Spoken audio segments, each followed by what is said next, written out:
Welcome to D के Ravi classes. मैं दीपक कुमार रवि और हम अपने यूट्यूब चैनल में आपका हार्दिक स्वागत करते हैं। आज 29 फरवरी 2024 है और जिस तरह से हम अल्टरनेट करेंट अफेयर लेकर आ रहे हैं तो 28 और 29 दोनों दिन का करेंट अफेयर हमने मेंशन कर लिया है। और चलिए आइए सेशन की शुरुआत करते हैं। लास्ट तक बने रहिएगा। ये जो आपको पीडीएफ दिख रहा है सब आपको टेलीग्राम ग्रुप में मिल जाएगा, आप वहाँ से आसानी से डाउनलोड कर सकते हैं। चलिए पहले एक चुटकुला सुनाते हैं, तब सेशन की शुरुआत करते हैं। और वो चुटकुला विज्ञान से रिलेटेड है क्योंकि विज्ञान दिवस हाल ही में मनाया गया। हाल ही बोले तो कल मनाया गया है। एक का स्टूडेंट था, वो साइंस का स्टूडेंट था, तो बहुत पढ़ने में ठीक ठाक था, साइंस में बहुत अच्छा जानकार था, विज्ञान में अच्छा जानकार व्यक्ति था। एक बार अपने दोस्त से पूछा कि गर्लफ्रेंड क्या होती है, तो दोस्त बोला ना कि अरे वो होती है, बस दोस्त होता है। तो इस चीज़ को समझने के लिए उसने एक गर्लफ्रेंड बना लिया। अब वो पूछता है कि विज्ञान क्या होती है।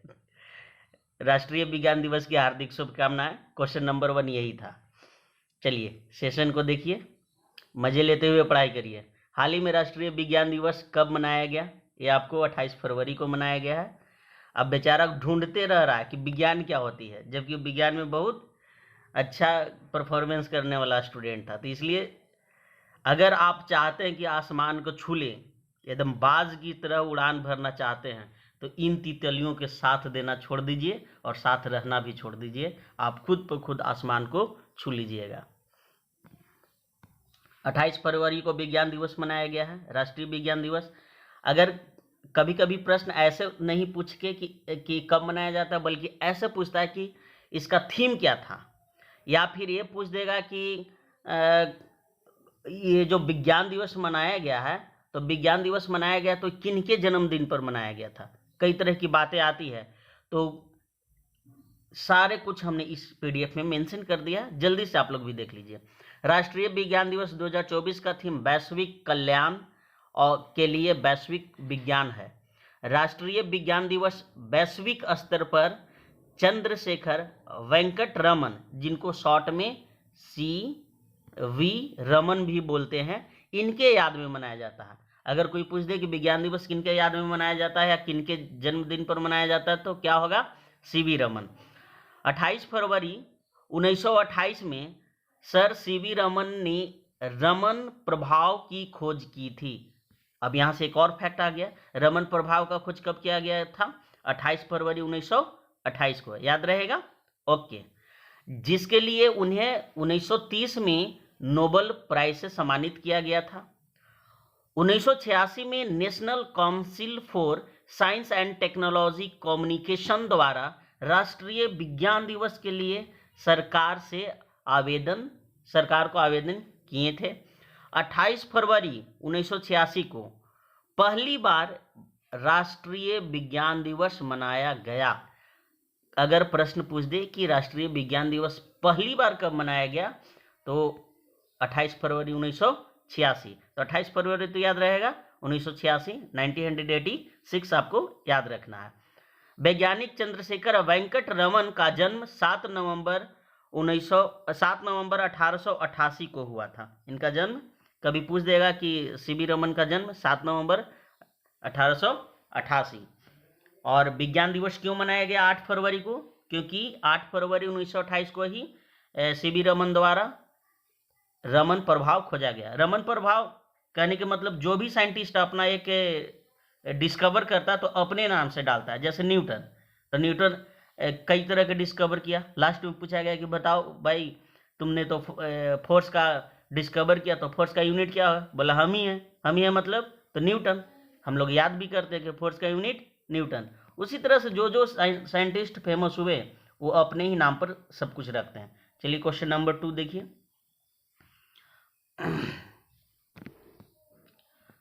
आपके स्क्रीन पर है। हाल ही में किस राज्य सरकार ने स्तन कैंसर का शीघ्र पता करने के लिए सवेरा कार्यक्रम शुरू किया? ये आपको हरियाणा के सरकार है। कौन है? हरियाणा सरकार। हरियाणा के मुख्यमंत्री ने वन मित्र योजना शुरू किया। भारत अंतर्राष्ट्रीय विज्ञान महोत्सव 2023 फरीदाबाद हुआ। हरियाणा ने पहली बार विजय हजारे ट्रॉफी का खिताब जीता। हरियाणा सरकार ने अभिनेत्री मीता वशिष्ठ को मनोरंजन नीति परिषद का अध्यक्ष नियुक्त किया। क्वेश्चन नंबर 3 आपके स्क्रीन पर दिख रहा। आपको करेंट अफेयर के साथ हम एक्स्ट्रा फैक्ट बताते हैं, उस चीज को आप एकदम ध्यान में रखते हुए काम किया करिए।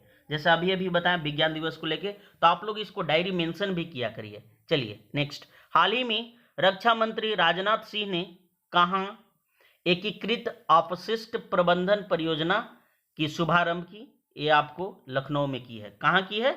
लखनऊ में की है।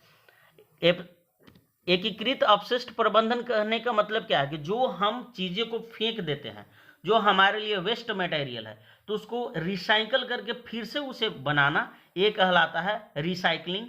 और इसी को एक जगह इकट्ठा करते हुए, एक जगह करते हुए कुछ नया चीज का बनाना, यही एकीकृत अपशिष्ट प्रबंधन परियोजना कहलाता है। नेक्स्ट क्वेश्चन देखिए, आपके स्क्रीन पर है। सेशन कैसा लग रहा है आप लोग जरूर कमेंट सेक्शन में बताते रहिए, और हम आपका कमेंट का जवाब भी देते हैं और हम आपका कमेंट भी देखते हैं। हाल ही में स्टार्टअप इकोसिस्टम को बढ़ावा देने के लिए बिहार सरकार ने किसके साथ समझौता किया है? ये आपको सिडबी के साथ समझौता किया है। किसके साथ किया है? सिडबी। बिहार में 3 दिवसीय नागी पक्षी महोत्सव शुरू हुआ। नंद किशोर यादव को बिहार की विधानसभा का अध्यक्ष चुना गया। देश का पहला तांबे के आवरण वाला बापू टावर पटना के गर्दनी बाग में बनाया गया। COP28 में बिहार को नवीकरण प्रयासों के लिए अंतर्राष्ट्रीय सम्मान मिला है। क्वेश्चन नंबर 5 आपके स्क्रीन पर है। हाल ही में पंकज उदास का निधन हुआ। वे कौन थे? पंकज उदास गायक थे, और सामान्य तौर पर अगर बात करें तो ये गजल गाया करते थे। कभी कभी पूछ देता है कि एक कौन सी गायक के क्षेत्र में फेमस थे, तो गजल के क्षेत्र में फेमस थे। इनका जन्म 17 मई 1951 को हुआ था, और 26 फरवरी 2024 को एक लंबी बीमारी की वजह से चल बसे थे। नेक्स्ट क्वेश्चन देखिए 6। हाल ही में प्रधानमंत्री मोदी ने कहा भारत के सबसे लंबे केबल स्टे ब्रिज सुदर्शन सेतु, नाम उसका क्या है? सुदर्शन सेतु का उद्घाटन किया। ये आपको द्वारका में उद्घाटन किया। कहाँ किया? द्वारका में। प्रधानमंत्री मोदी ने गुजरात के द्वारका में भारत के सबसे लंबे केबल स्टे ब्रिज, जिसका नाम है सुदर्शन, उद्घाटन किया। सुदर्शन सेतु का निर्माण 979 करोड़ रुपए लागत से किया। सुदर्शन सेतु ओखा और बेट द्वीप को आपस में जोड़ती है। ये अहम बात हो गया। बोलेगा कि सुदर्शन सेतु किसको किसको जोड़ता है? ओखा और बेट द्वीप को। बेट द्वारका ओखा बंदरगाह के पास में एक द्वीप है, जो द्वारका शहर में लगभग 30 किलोमीटर दूर है। क्वेश्चन नंबर 7 आपके स्क्रीन पर दिख रहा है। हाल ही में श्री साद अहमद वराइच भारत में किस देश के उच्चायुक्त बने? ये पाकिस्तान के हैं, पाकिस्तान के उच्चायुक्त बने। श्री साद अहमद बराइच ने आज बोले तो 28 तारीख की बात है, नई दिल्ली में पाकिस्तान उच्चायोग में नए राजदूत का कार्यभार संभाला। भारत में पाकिस्तान उच्चायोग के अनुसार श्री वराइच ने एजाज खान का कार्यक्रम पूरा होने के बाद उसका स्थान लिया। नेक्स्ट क्वेश्चन, हाँ ये पूछ सकता है कि इनके पहले कौन थे, तो वो एजाज खान थे। ये सबको ध्यान देते हुए चलिए। क्वेश्चन नंबर 11 आपके स्क्रीन पर है।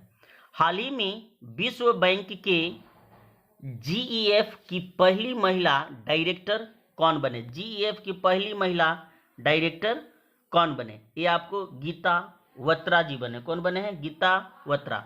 और भी कुछ नियुक्तियां और पदभार को देखिए जल्दी से। उपेंद्र द्विवेदी ने सेना के उप प्रमुख पदभार को संभाला।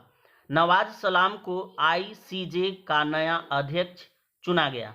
बोइंग डिफेंस इंडिया के प्रबंधक निदेशक निखिल जोशी बने।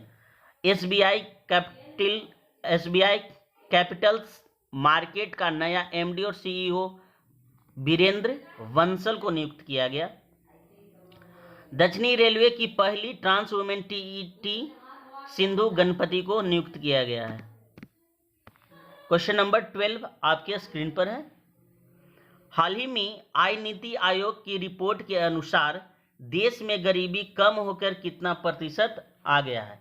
ये आपको 5% तक गरीबी आ गया है। इसके पिछले बार देखा गया था तो ये 11.2% था।